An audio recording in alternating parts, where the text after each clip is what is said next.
आईच्या घरी ना एक छोटीशी वस्तू आणली आहे. तर बघा इथे कॅमेरा ऑन केला आणि ब्लॉगची सुरुवात काही अशी झाली होती. म्हटले बरेच दिवस झाले कुठल्याही प्रकारचा ब्लॉग तुमच्यासोबत शेअर केलेला नाही. छोटासा का होईना मिनी ब्लॉग तुमच्यासोबत शेअर करावा. तर आता इथे सायंकाळचं वातावरण बघा किती मस्त झालं होतं. एकदम थंड हवा सुटली होती.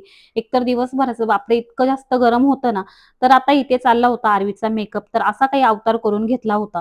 दुपारच्या टाईममध्ये खूप जास्त गरम होतं आणि ह्या टाईमला थोडीशी हवा सुटली ना मस्त वाटतं. दुपारचा आराम झाला आणि आता म्हटले चला बेडरूम आवरून घेऊ आणि त्याच्यानंतर पुढच्या कामांना सुरुवात करू.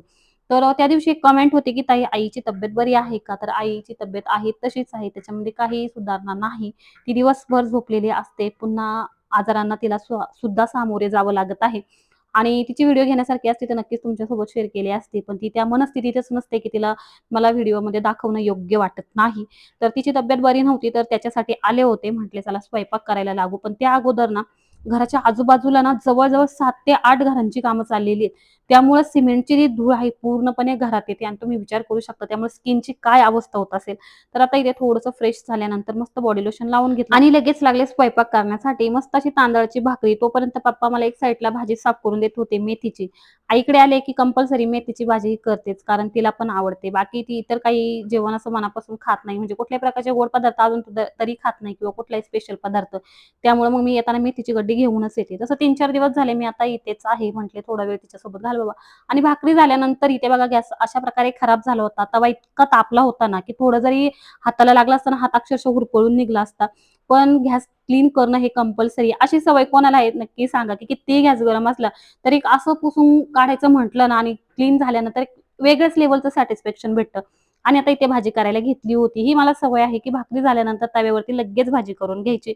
आणि खरं सांगते मला तरी असं वाटतं, की मी जेव्हा कढई आणि तव्यातली भाजी खाते ना, तर तव्यातली जी भाजी आहे ती जास्त एक्स्ट्रा टेस्टी लागते.